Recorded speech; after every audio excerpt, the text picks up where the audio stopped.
All right, I'm back. Welcome to My Voice is a Weapon podcast. So, let's switch gears just a little bit here. I want to talk about the fight UFC 260 Miocic versus Nganou. Okay, so I'm not gonna do a review of the fight, mainly because I haven't watched the entire fight. I saw highlights and I did see the results. But one of the reasons that I don't want to do the review of the fight here is mainly because there's already too many people doing that on the internet, and right now I'm not interested in that. But I will talk about things that happened in the fight, and now I want to talk about how impressive Nganou looked in that fight. The guy improved a lot, and a lot of people thought that Miocic was gonna dominate him again. Well, it's not like he really dominated, but he did school him in the first fight. I feel like Nganou got schooled by Miocic on the first fight. But many factors changed on this second fight. One of them being the size of the cage, right? The size of the octagon. And I think that was a big factor for this fight, because in such a small cage, it's a lot easier for Nganou to close up the distance. I saw during the highlights that actually Nganou did something that he don't usually do, which is he took Miocic to the ground. He wrestled him, and it's not exactly Ngannou's forte. But okay, so the small cage was a factor, but let's not forget how much Nganou improved.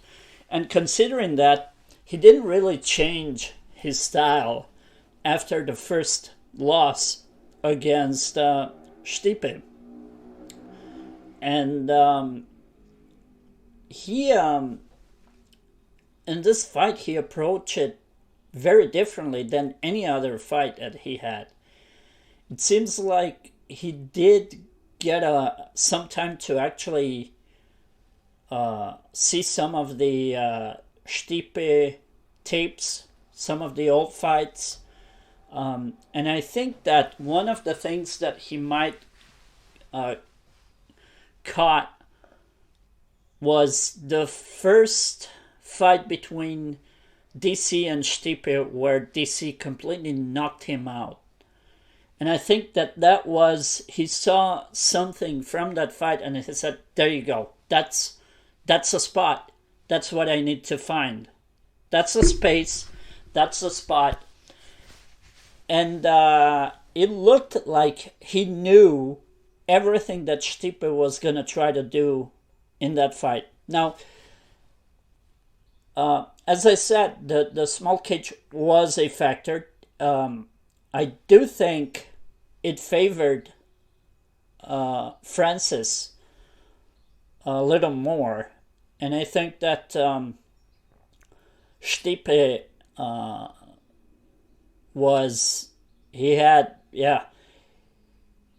he needed the space for the fight. It showed that as good as Stipe is, don't get me wrong, for me, he's the greatest heavyweight of all time, and by far. I mean, if DC is one of the greatest ever, which for me, DC is my favorite fighter of all time, in either light heavyweight or heavyweight, in both divisions. But in this division in particular, we see um, Stipe, he dominated the division for so long. He's been on the top for a few years, and it's not easy to be at the top in that division. Let me tell you something, because unlike any other weight class,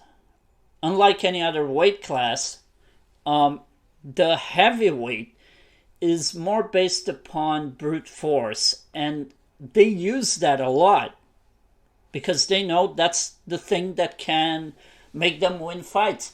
They don't rely as much on talent or on movement. They rely on power, and I think that in this case, perhaps Stipe did not get. I'm not saying that he didn't study Francis. I think that he did, but perhaps he forgot about the cage factor. It feels like he was still preparing himself like any other fight to get the fight into those normal, usual octagons that UFC provides in those big stadiums with. But in this case, it was a lot smaller, and I think that perhaps he found himself in a predicament there, and he actually now I might be wrong here, I'm not saying that. I'm just saying it's an opinion that I have upon what I've seen. I need to actually get to watch the fight in its entirety so I understand really what happened. But the highlights shown me a little bit that maybe Stipe was overwhelmed inside of that small cage. He didn't feel comfortable. And maybe that was because he forgot to take that factor into consideration looking into the fight. I'm not saying that, of course, the other thing that was a factor in Stipe's head was because he won the first fight, he had the advantage in that sense. He already had Francis' number. He won the first fight. He knew going in what it takes to beat Francis Nganou. Now, of course, the circumstances are different, completely different. There's a bunch of things that changed. The way this fight was built, because think about this. If because now we see the whole picture. Jon Jones is finally going to move up to the heavyweight. He will fight Francis Nganou, apparently. Right? Now, he will fight Francis Nganou for the heavyweight title. Now, he left the light heavyweight division. And let's not forget, DC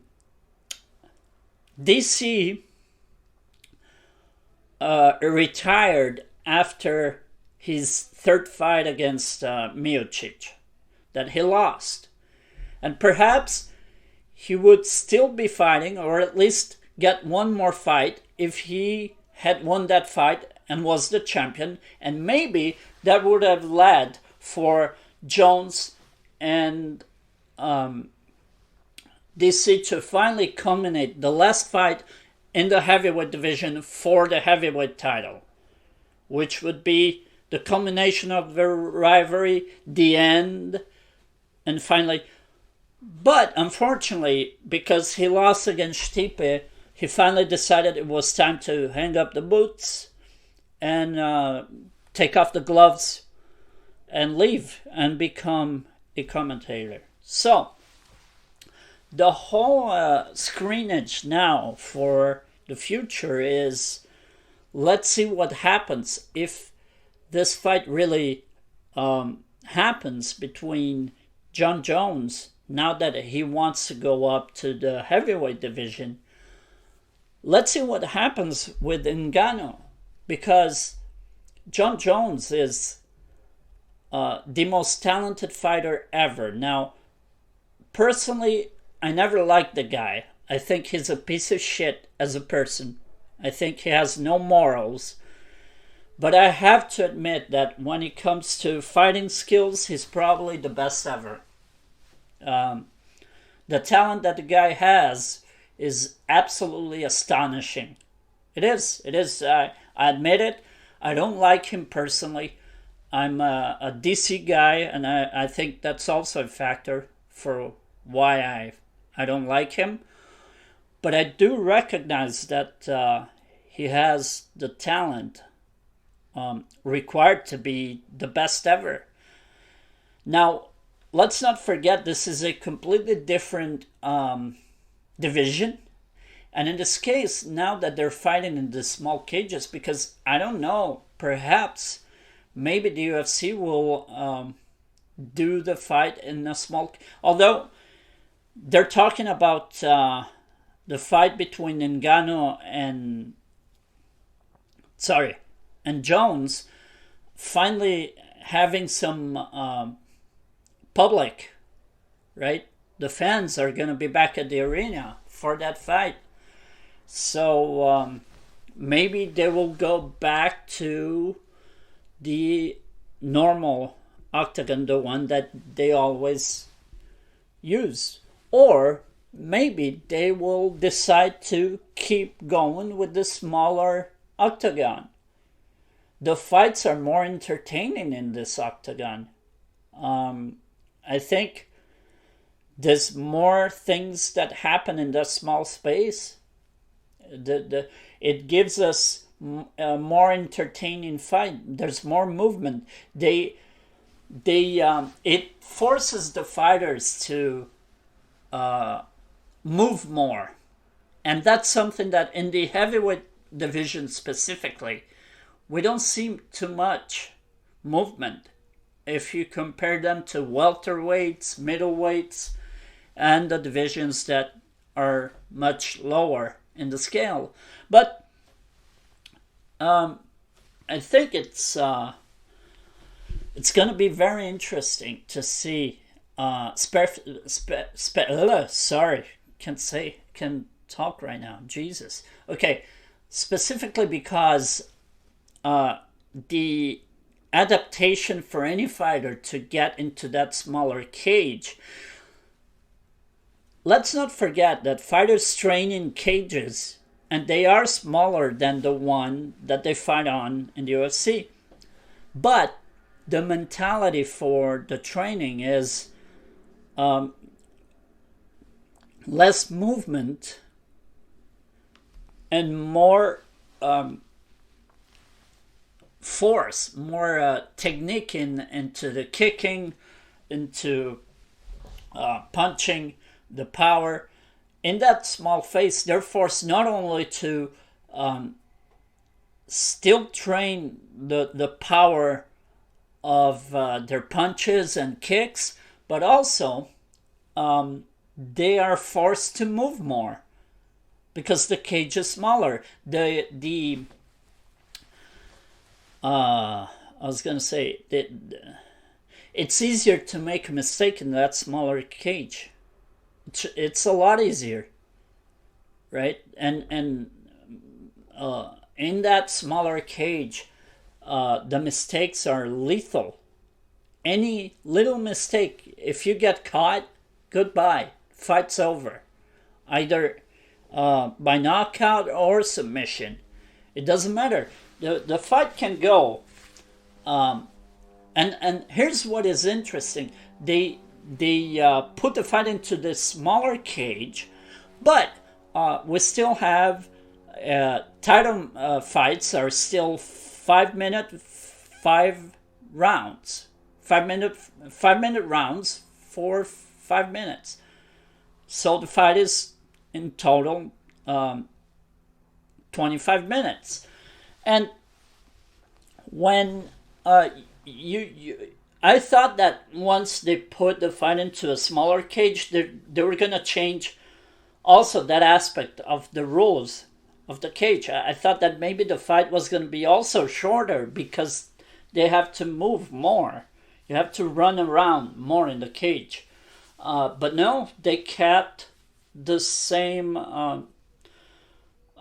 time for each round, and they kept the same number of rounds for both non-title and title matches, 3 rounds and 5 rounds.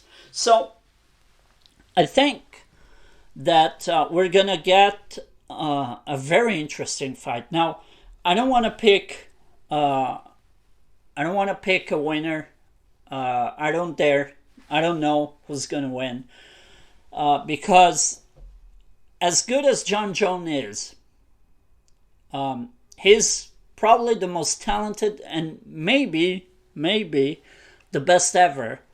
However, the power of Nganou is something that probably is capable of completely annulling that. He probably, Nganou might be the one fighter that is capable of fighting the best of the best, even if he's 10 times worse, he's capable of winning because of the power in his hands. The power in Ngannou's punches are equivalent to Mike Tyson's power back when he was fighting. So this is extremely... We're entering a new realm in this. Perhaps this is probably the most dangerous fight for Jon Jones. And Jon Jones had to fight DC 3 times, and he won all fights. Fair enough, he did win it. We can discuss anything else that happened previous to those fights or after those fights. Whatever happens, he won those fights, right? So when you have someone as dominant as Jon Jones now scaling up to a division where he never fought before, but he is very familiar with, because let's not forget he trains a lot with heavyweights.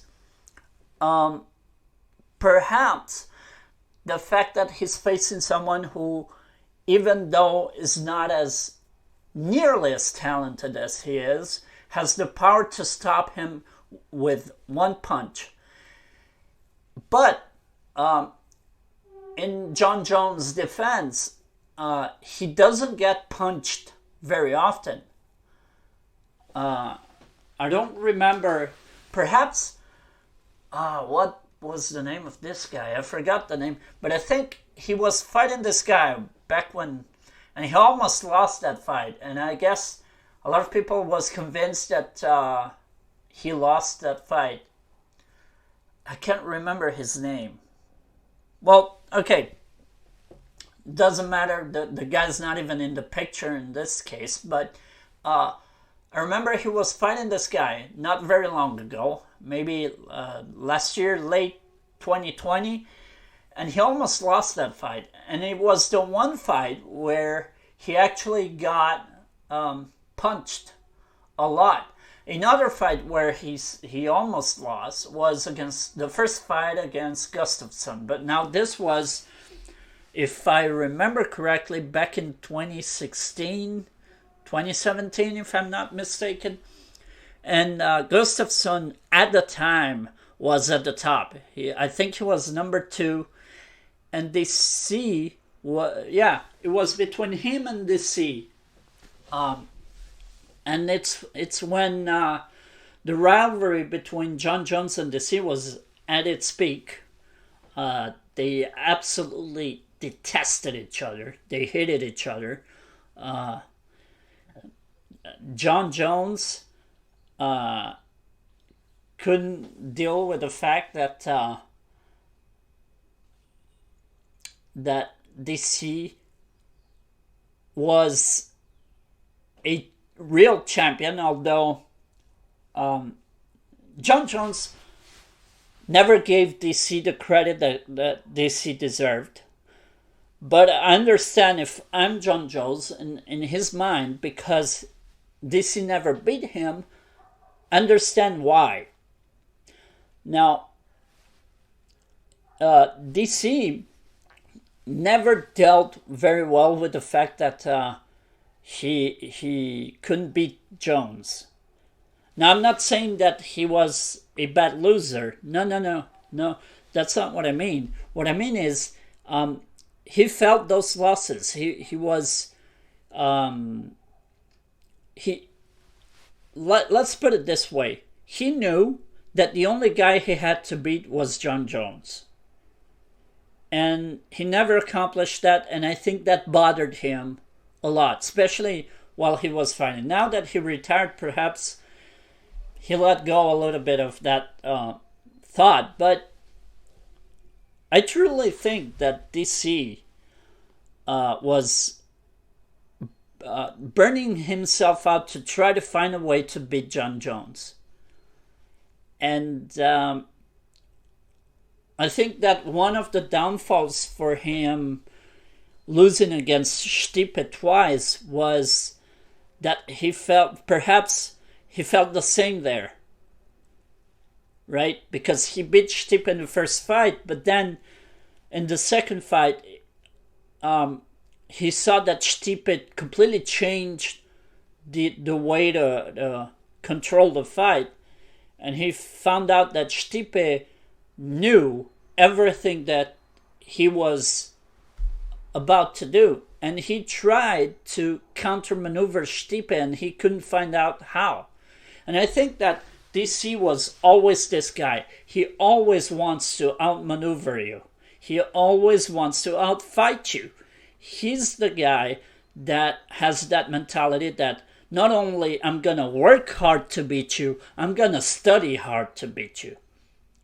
He was a student of the game. His mentality was always laser focus on winning.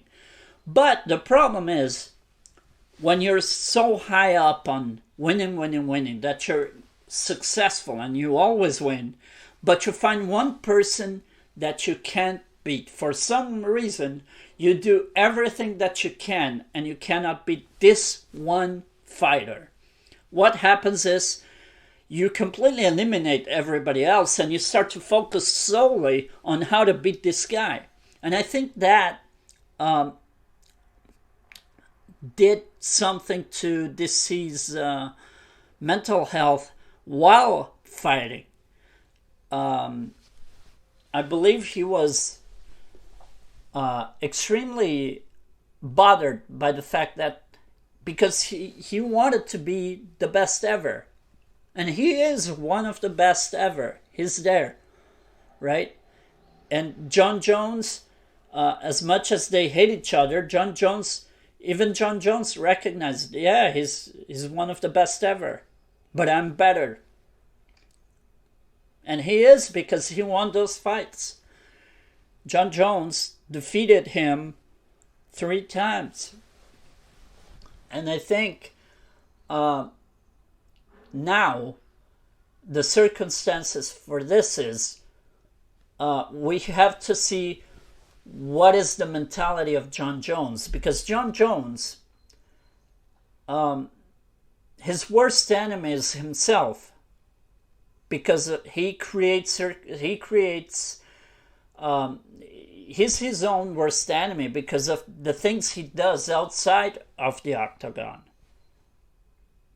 Right? The partying, doing drugs, being, let's not forget, he ran over a lady with a car and drove off, right? So he's not the most stable person in the world. Let's put it this way. So Jon Jones' worst enemy is himself. Now, I want to think that Jon Jones is thinking, okay, I'm going up to heavyweight and I have to fight this monster who is knocking people out left and right. And he's coming in with a different mentality, because Jon Jones usually goes with, okay, let's fight. I accept the fight. He's not someone who backs down from the fight. But for the first time, he's using that because he knows that now he's a star. He's using the argument that a lot of fighters use, is show me the money. And that looks like he doesn't want to fight. Now, I'm not saying that he doesn't. Perhaps what he's doing is trying to market the fight to get more money, not only for him, but for everybody, right? He wants to market the fight as high as he can, not only for the people that are in charge of the bets, but for the whole marketing. And also because I know that since that fight will have the fans back in the audience back in the arenas. I don't know where that fight is supposed to be, but anyway, what I'm saying is, and I think Jon Jones is using that to his advantage, because for so long we've been seeing fights without fans in the arenas. We've been watching these fights with empty seats. And now that this fight will finally excuse me, sorry, will finally get the fans back to the stands, I think he's using that to actually attract more sponsors and attract more people in. And he's using that. But it does sound like he doesn't want to fight Nganou. It sounds like that. Now, it doesn't mean that he doesn't want to fight Nganou. At the end of the day, they're both fighters. So there is no any conceivable way to call any of these guys cowards here. Okay? Jon Jones is many things, but he's not a coward. And I don't believe that he's running away from the fight. It sounds like he doesn't want to fight, but he doesn't. I think he's just using that as a marketing scheme to attract more fans, to get more money. And I think it's also a way to provoke Dana White, because Jon Jones and Dana have a history there. So I think he's also doing that. He's putting the stick up to Dana. And Dana, I don't know if he's going to respond or say anything. He's probably just going to say, hey, look, just like he says every time in this type of thing, right? He says, these fighters, when they become successful and famous and they have money, the only thing left for them is to get more money, because what's the point of fighting? I already have money. You know, take Conor McGregor, for example. The guy made millions, right? And to this day, even after being in a terrible losing streak, he still attracts the green ones. Conor McGregor is still a marketable name. He still sells out arenas, even with a losing streak. That doesn't happen very often. Not a lot of athletes have that capability. Right? So when you're capable of still drawing money while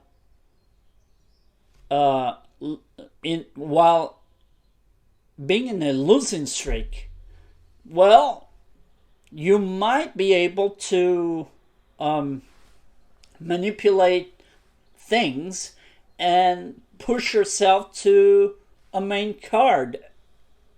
Now, I'm not saying that perhaps he lost a little bit of that core audience that he used to have, but because he did. But he's still marketable. And it's to say, Jon Jones, and hey, if we're going to go that way to the big stars from UFC history, even though she's not there anymore, Ronda Rousey is still a marketable name. We still listen. We still hear the name Ronda Rousey here and there.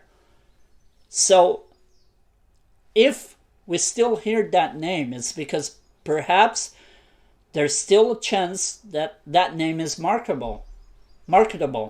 So if we get Ronda Rousey back, now I'm not saying that we should do it, probably not, especially after the way she lost.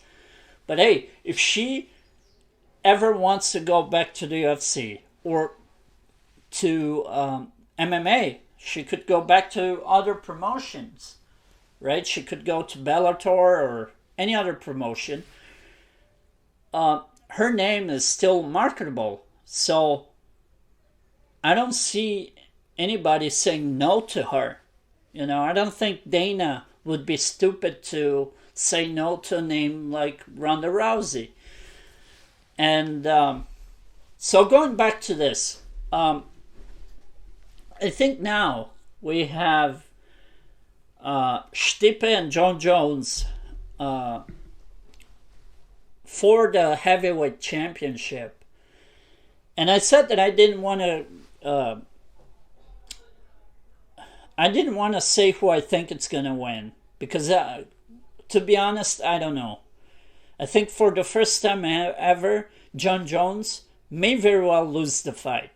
And not because he cannot win, but because Nganou has such a powerful shot. If he catches Jon Jones, then the fight is done.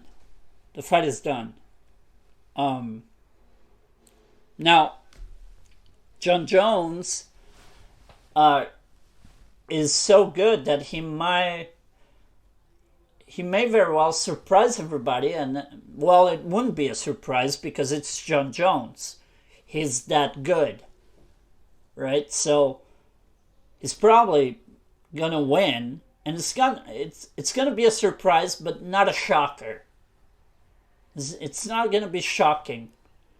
This fight, no matter how this fight ends, either with Nganou winning or Jon Jones winning, it's not going to be a shock because both results are very well possible. Now, Nganou has to really, I think he finally realized that he has to change his game for every fight now. Because he's been fighting the same way, only relying on his power and forgetting about all other technical aspects of MMA. And I think that now he finally realized that. Now that he won against Stipe and the way that he fought, I think he finally got there. He's starting to get it. So maybe he will be more technical against Jon Jones as well. But going technical against Jon Jones, the best of the best, I don't know. I think that favors Jones.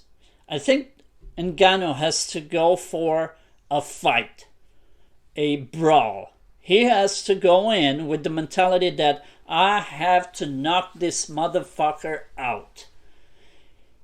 And that's what he has to do. He has to go in and all in, right? Now, when I say this, it doesn't mean that he has to go crazy in the first round and waste his energy because, of course, Jon Jones is going to take advantage of that. He has to fight in an intelligent way, but he has to go with that little bit of a dirty fight mentality. dirty fight. Now, that doesn't mean cheat to win. That means, fight. Go for the brawl. Go for the one thing that might get Jon Jones in trouble. Might. Because Jon Jones, he had some brawls in his skills as well. He did get some of his fights. He did brawl, and he's not bad at it either. So, but we'll see how this whole thing. I want to watch that fight. I think that's one fight that I might actually pay to watch, because it's a very good fight to watch. Very interesting. It's unlike anything we saw so far from both perspectives, because Nganou is the guy that can kill anyone. Anyone. Right now, Nganou is Mike Tyson. Right? He's a beast. An absolute beast. And perhaps Jon Jones may very well be Evander Holyfield. Now, back then, the odds were the odds-on favorite was Mike Tyson in the first fight. Now, Holyfield completely dominated the fight and knocked Tyson out, and in the 8th round, if I'm not mistaken. I think it was the 8th round. I remember watching that fight as a kid. I remember watching it. I was shocked that Tyson was actually many rounds against the ropes trying to defend himself, not being able to do those huge shots that he usually does. Because one thing that Holyfield did in that fight, that he defended very well, Holyfield knew Tyson's uppercut was mortal. That shot could kill anybody. And he defended that shot so well that he found out how to put Tyson against the ropes and be in that position where he wasn't able to do the uppercut. Because also Holyfield managed the distance of the fight. He controlled the distance of the fight the whole entire time. And this is what Jon Jones has to do against this monster. Because if Nganou closes in, then Jon Jones is toast. I don't care how good he is.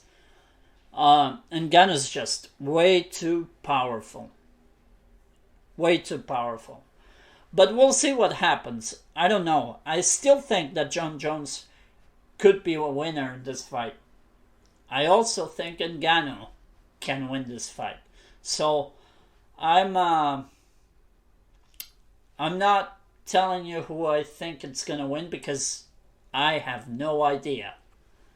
Usually I always pick someone, but in this case, I have no idea who's going to win this fight. It's going to be very, very interesting. So, yeah, we'll see. And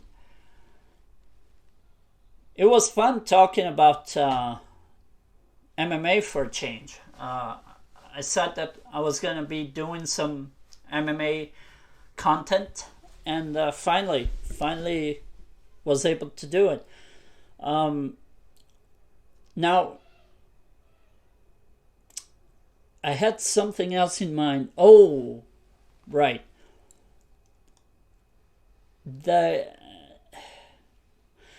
Because now that Jon Jones is in the heavyweight, one more thing that I wanted to add, and this is Adesanya.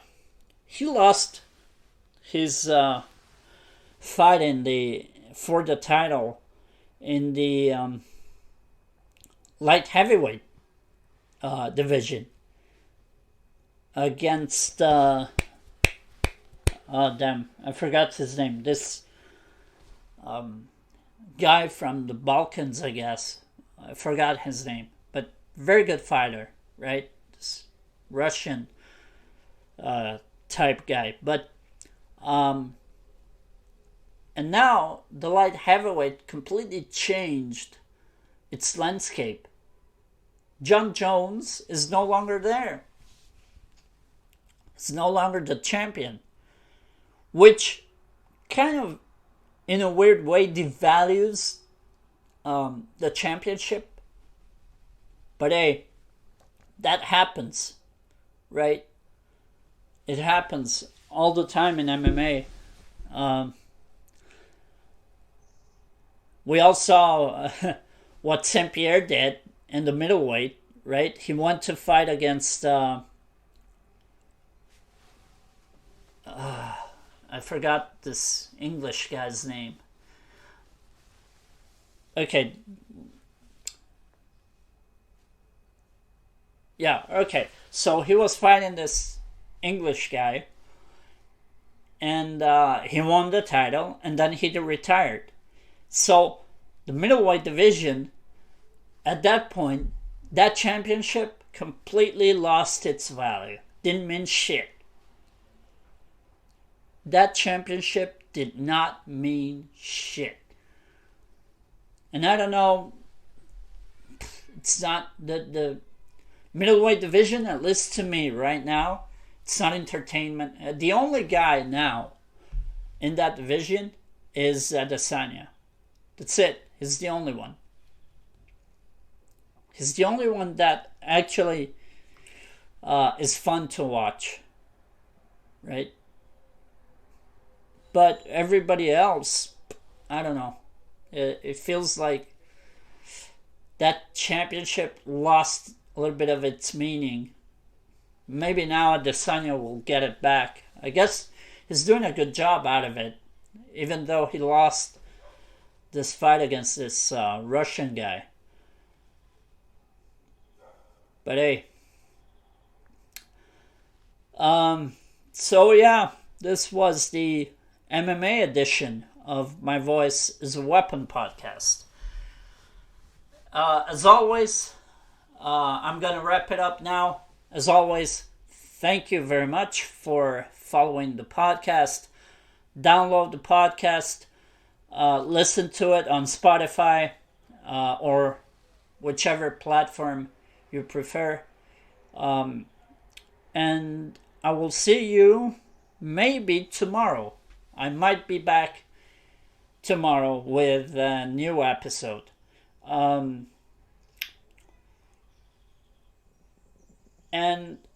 I might be able to get some new guests for one of the next episodes, one of the future episodes. Guys, I'm gonna wrap it up. Thank you all very, very much. Let's stay strong. Let's keep growing. And I'll see you next time. I'll see you tomorrow. I'll be here tomorrow. Bye-bye.